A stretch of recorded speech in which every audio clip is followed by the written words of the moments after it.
Hi, I'm Ryan. Let's talk about creating the modern world. This is the second module, which will be divided into three parts.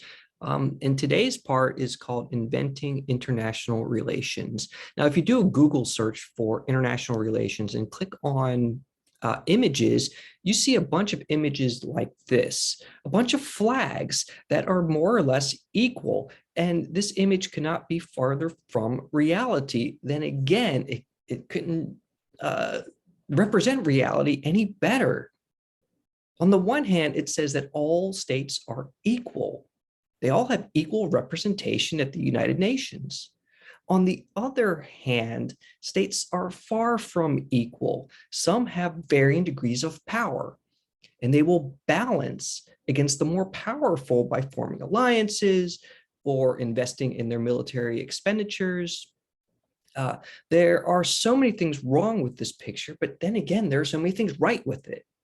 Today, we're going to discuss some of the ways that all states, no matter how unequal, are all equal.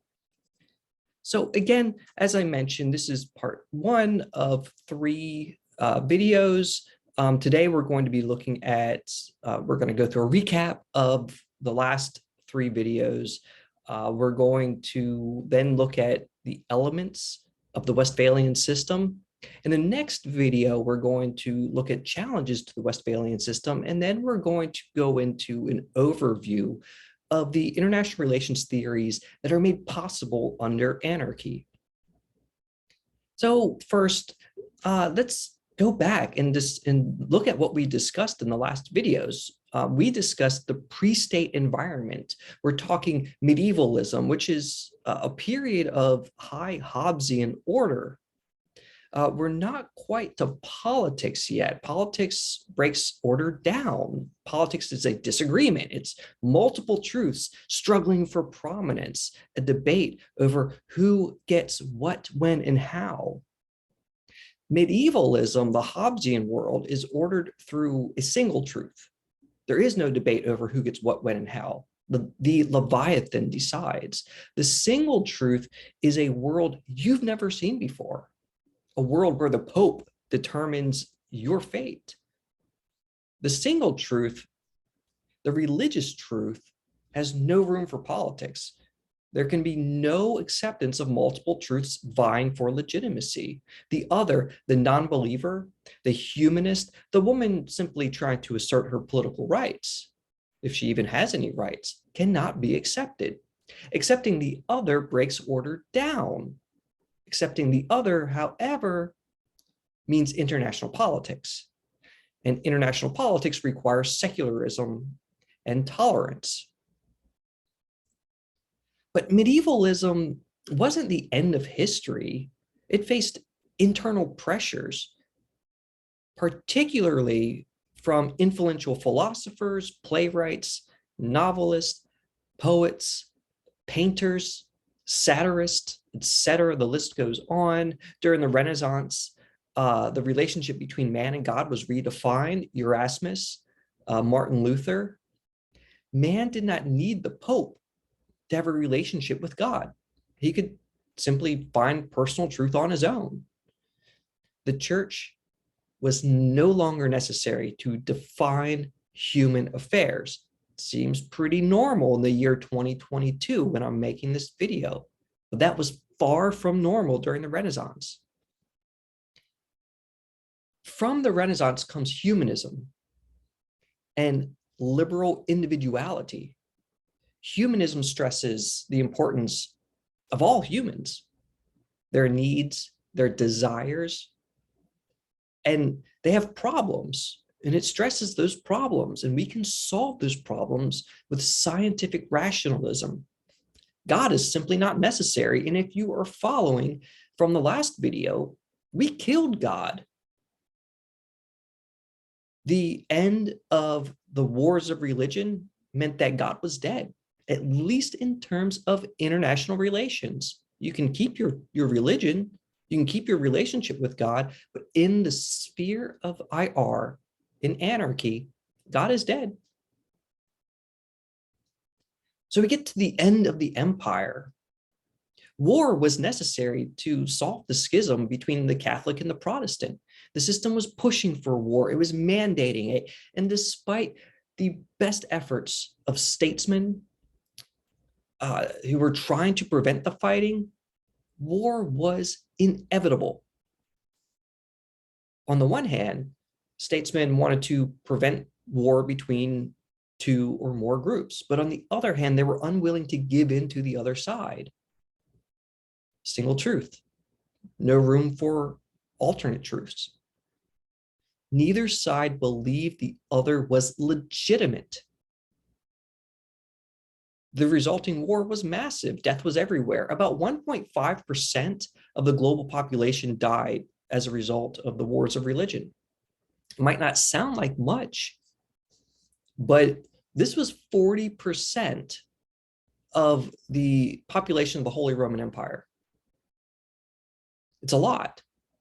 And during the fighting, the strange phenomenon was occurring, sort of the hints that international relations is coming, it's about to emerge, and that is alliances were forming. Like Milos during the Peloponnesian War, kings and princes were also shifting alliances. They were allying with this group. Once their mission was over, there's no more reason to align with them. They would align with another group, simply because they wanted to survive. The princes and the kings, they viewed things as a zero-sum game, so the loser died. You don't want to be on the losing side, so hey, if an alliance saves your life, you'll ally. And when it no longer serves the purpose of saving your life, but this alliance does, you shift over to the other guy. Other than a million graves, this resulted in the loss of ordering principles. Order wasn't certain anymore. The loss of the Hobbesian empire resulted in the loss of order. No longer could the church organize human beings. Furthermore, there was chaos of states. At one point, 300 states struggling over land, struggling for power. How's this going to work? The princes couldn't afford to continue fighting. They were out of money. All their soldiers were dead. Therefore, international relations becomes possible. If you can't continue fighting the war, that's a pretty good reason to say, wait a minute, maybe there's another way. Maybe we can create a state. So they tried to solve the problem. They created sovereignty. This prince owned this land over here, and he could kill his people however he wanted to for whatever reasons, and no one could do anything about it. And this prince owned this land over here, and he could kill his people for whatever reason, however he wanted to, and no other prince could do anything about it. No one could interfere with anyone else's land or people. This is called the monopoly of violence. And this was actually codified in the treaties of Westphalia, 1648. This was apparently the best they could do. Maybe not. So in the second part, we're going to invent the international relations system. This is basically what happened at Westphalia. The Westphalian system has 7 parts. I'm going to go over them in kind.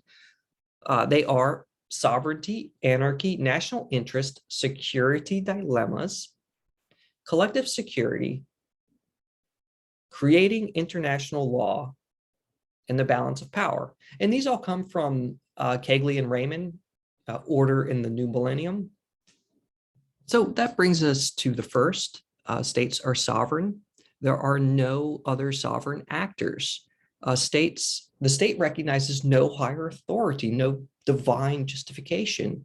It recognizes lines on a map, and these lines cannot be crossed without permission. Other actors, they don't have any sovereignty. Ethnicity doesn't matter. For example, many lines on maps were drawn without regard for ethnic groups.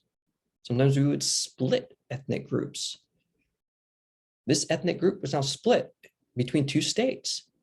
Or sometimes we would create a state with multiple ethnic groups and they don't get along.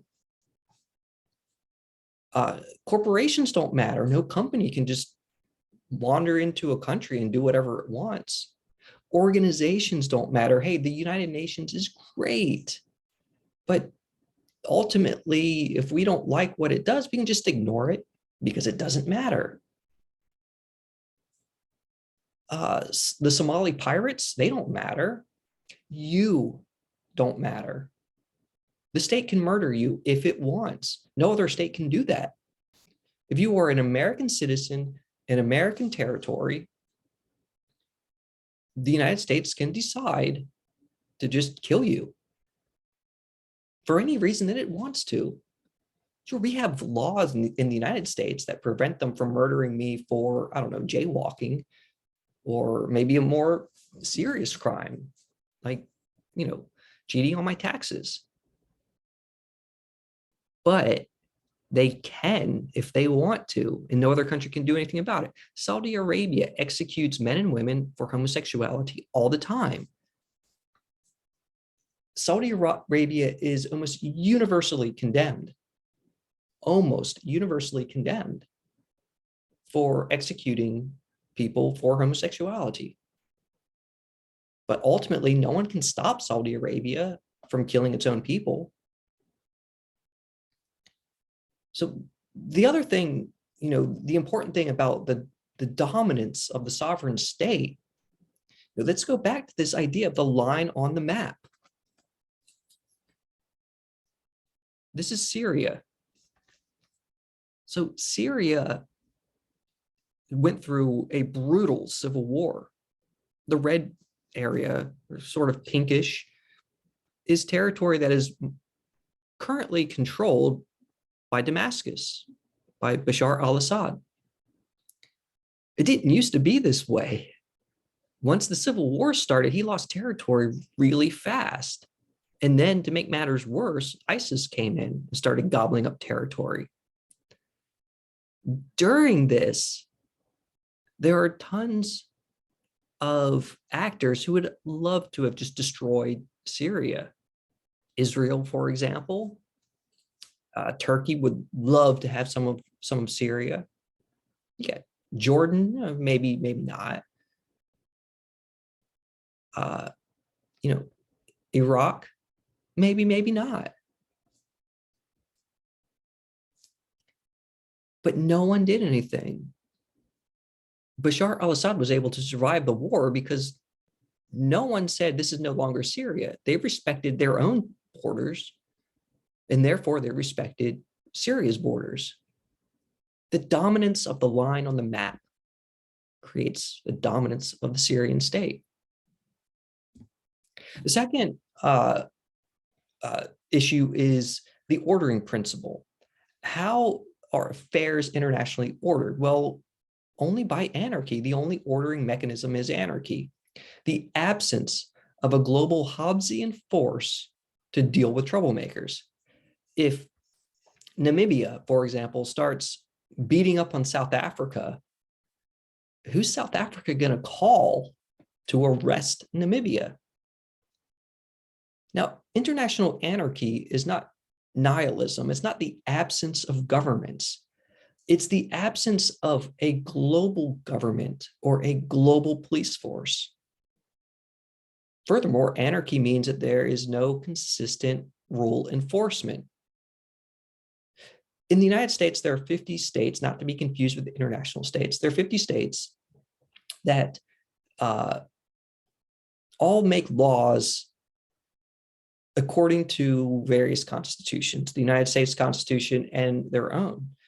And these laws are legal or illegal, and courts typically determine this. If a law is determined illegal, it no longer applies. But if the United States creates a law that international law determines is illegal, so what? Therefore, even if, let's say there are 200 states in the world, this number is debatable, but let's just go with 200. And 199 of them follow a law, but one of them disregards it, so what? Saudi Arabia can kill people for being gay. I don't like it. No one likes it. But that is the anarchical society. States, because states are sovereign, they can ignore norms. And the system is self-help. If Namibia is beating up on South Africa, ultimately South Africa can only depend on itself to punish Namibia. Again, this is the second time I mentioned this on this slide alone, probably the 100th time I've mentioned it in total. Sovereignty creates anarchy. The rules we create are ultimately only enforced by individual states, and only if enforcing them serves the individual state's self-interest. And that brings us to the third point. Self-interest, I hate to break it to you, often requires that we abandon civil morality. International politics is often seen as a zero-sum game, as I've mentioned. If the other side wins something, that means I've lost something. Therefore, I don't care about well-being. I only care about not losing something. If I win, sometimes it means I'm being immoral. This is loss aversion. We are more likely to act to prevent us from losing something than we are about gaining something. It's more important that we not lose. Politics is not about universal principles. There's no universal morality in politics. It's about power, not virtue. For example, when Trump was in office, he was willing to break every rule, both internationally and domestically, if it meant maximizing US power. So self-interest means the common good doesn't matter. Because states are not guided by universal principles, including morality, their ultimate goal is to maximize their own national interest, as opposed to some other interests like cultural. Power is the ultimate national interest. This means that states are constantly adjusting. They have to be flexible to the changing environment. And states have no permanent friends. The United States and the United Kingdom, 1812, 1814, worst of enemies. Fast forward to 1941, best of friends. Germany and France, 1939, worst of enemies. Fast forward to 1990, best of friends. Japan and the United States, the year 2022, when I'm making this video, best of friends. In the future, that still hasn't been determined. Japan could become an enemy. Without divine doctrine to guide states due to anarchy, states are motivated again by self-interest, and states' goals, guided by their own interests, are often incompatible. Country A wants their territorial waters to stretch 200 miles into the ocean, let's say. But country B relies on waters 100 miles off of country A's shores for fishing. Therefore, these two goals are incompatible, country A's and country B's. Let's say that both countries recognize this and they sit down and they come to a cooperative agreement. Country B will recognize country A's sovereign rights over that part of the ocean, up to 200 miles. In exchange for country B being able to harvest, let's say, 100 tons of fish per year. This is only possible if both countries somehow benefit from the arrangement. It's important that during the negotiations in the contract, both country A and country B put in a provision that allows either to defect if the circumstances change. Defection has to always be possible. Otherwise, no one would sign it if they were locked into a binding agreement forever. And defection happens all the time. I have some examples right here. In 2002, Bush pulled out of the anti-ballistic missile treaty. North Korea withdrew from the NPT in 2003.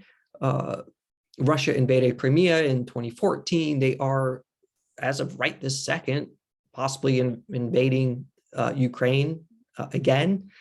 The UK voted to leave the EU in 2016. The US withdrew from the TPP in 2017. These defections from international cooperative agreements occurred because of self-interest, because of anarchy, because of sovereignty. So the fourth issue I want to discuss is the security dilemma. This obviously wasn't codified into treaties, and they were unintended. Lewis F. Richardson, he conceptualized or helped conceptualize the arms race model. Here I have it. State A's military expenses is a function of State B's military expenses. SA equals function of SB. If State B's military expenses increase, State A will commensurately increase their expenses. When we pursue our self-interest, when we maximize our power, we appear threatening. Last week, in one of the videos before, I mentioned Jericho's walls. They were threatening to its neighbors, so it got sacked. Despite the walls being used to protect its crops from flooding, its defensive walls defending against rising waters was seen as offensive. They are shoring up their territory. Maybe they're about to go to war. Remember, security is seen as zero sum. Now, sometimes we get mutual security cooperation, but it can be difficult. In this picture, you see, let's pretend that this neighborhood is under anarchy. There's no police that can arrest either neighbor. Well, neighbor on the left over here, he goes out and he buys a gun. He just wants to go hunt some quail. Neighbor on the right sees the gun and he says, well, maybe he wants to hunt quail, or maybe he wants to murder me and my family and take everything in my house. To make it painful, potentially deadly for my neighbor to try to kill me and my family and take everything in my house, I am going to purchase my own gun. It's a security dilemma. The guy just wanted to hunt quail. Now we've made the neighborhood potentially violent.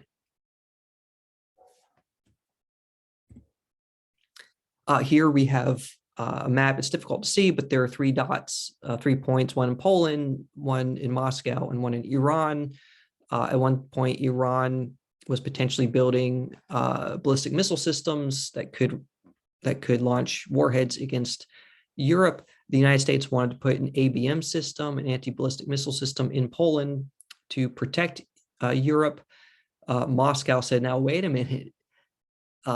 You can shoot down Iranian missiles, sure, but you can also aim those right at Moscow. Made Moscow nervous. Moscow said, no, you can't put that there. After some negotiation, the United States decided, you're right, it's not worth creating a security dilemma. And so the United States withdrew. We can't reliably judge our neighbors' intentions.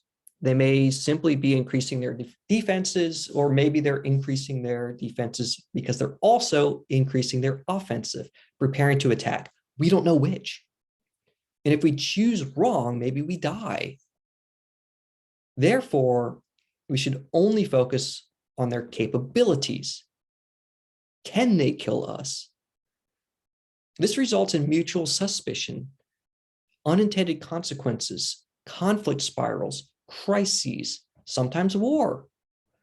Arms races are almost impossible to get out of once you get into them. Remember, State A's military expenses is a function of State B's military expenses. The security dilemma requires that we abandon our morality.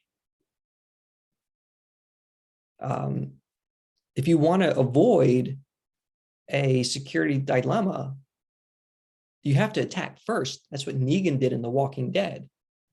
He disarmed the people who could potentially kill him. He said, I'm not going to play this game. I'm going to be Hobbesian and I'm just going to dominate the environment. He's really good at preventing a security dilemma. But sometimes we can cooperate out of self-interest, of course. The princes at Westphalia attempted to compensate for the dangers of self-interest and security dilemmas. So they established the goal of mutual defense. If one country attacks another country, all the other countries will come together at the attacked country's defense, and they will collectively punish the attacker. This is what we did in Iraq in 1990.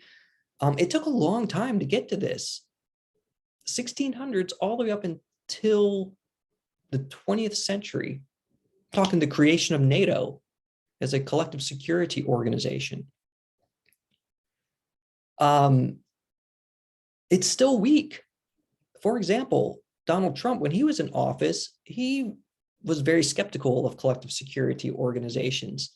He said Poland should not rely on America's military expenses to protect it.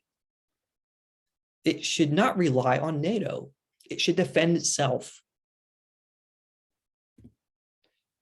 The sixth point is sometimes we have a basis for cooperation. We're talking international law. International law, first sprung onto the stage in the Code of Hammurabi, which was plagiarized. Which the Law of Moses plagiarized later on. Westphalia, it didn't try to create international law. In fact, international law violates the premises of Westphalia. And the idea was highly controversial. It would require a loss of sovereignty and an international police force. We're getting really far away from Hobbes right now. Instead, international law emerged separately, but at the same time as the system of sovereign states. For example, Grotius gives us some insight. International law develops because states are reciprocal. If you scratch my back, I'll scratch yours. Again, it's self-interest, but it works. We can better maximize our self-interests by cooperating within some legal framework. For example, we all agree, we as in states all agree that we'll set territorial waters, going back to that example, at 12 nautical miles. Self-interest says that we should maximize that. 12 is too little. We want to go to 200. But we all agree, okay, we're going to do 12. And because of that, we can all benefit from being able to harvest seafood. We can all benefit from using the oceans as private shipping lanes, at least within 12 nautical miles.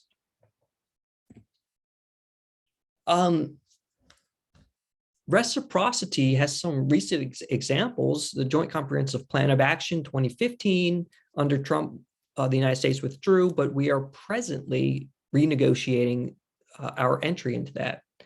The Paris Convention on Climate Change, the Colombian FARC peace, these were not based on high principles or morality. There was no right and wrong being negotiated here. These were dependent on self-interest. On the other hand, the rules that we all agree on, well, these philosophers all grappled with them. What is the purpose of international law? What's its role? Vittoria says that divine law to achieve God's kingdom on earth is the point of international law. Grotius says it's human nature, and nature is self-interest. That's the role of international law, to achieve nature's order. Vattel says it's voluntary, it's constructed. Its role is to do whatever it is that we say. And this is based on Leo Gross. So what do you feel? What is the purpose of international law? If you're religious, maybe you agree with Vittoria. If you're a realist, maybe you agree with Grotius. If you're a statesperson, a diplomat, maybe you agree with Vattel. So the last issue is the balance of power. This was made possible in Westphalia due to sovereignty, due to anarchy. These things created a balance of power. One state rises as the predominant power, but there are lesser powers all around. And these lesser powers create flexible alliances to compensate against the rise of the predominant power. They prevent the rise of a hegemon. This big state on the left side in A can individually beat up every of the lesser powers. So on the right side, B, they've all joined forces. And big state cannot become a hegemon now. But there's no permanent alliances, no permanent enemies, no permanent friends. China and the United States, balancing. Maybe it leads to war in the future. Maybe not. But right now it's balanced. There's no war between China and the United States, Russia and the United States, no war. Because the system was in balance. How do the classical authors view this? Why are states doing this? Why did they acknowledge the other and accept limits on their own behavior? The United States is powerful enough that it could take Mexico. Maybe that's a little bit harsh. So let's take Jamaica. It would be painful. We would lose people, but we can do it, but we don't. Why don't we take Jamaica or Mexico when it serves our national interest? Hobbes says sovereignty makes sense, but limiting it is irrational. Just take Jamaica. That's what Hobbes would say. Let's bring the empire back. Rousseau says that limiting our behavior makes sense, but sovereignty itself is bad. He would be more in the international law side. Thucydides says if two states can cooperate, great, but it's unstable. And if they get into a debate over power, it's going to lead to war. Cooperation will fall apart. Hume says restraint is in everyone's best interest, even if restraint does not eliminate risk. So it's good to form alliances. Maybe the security dilemma is an issue that you want to put some effort in communicating, signaling to the other side that, hey, I'm not going to use this gun to kill you. I'm going to use it to hunt quail. Remember, we can choose to remain peaceful. Just take some effort. So that's it. In the next video, we're going to be looking at challenges to the Westphalian system. So with that, I bid you adieu. Thank you for watching. Have a good one.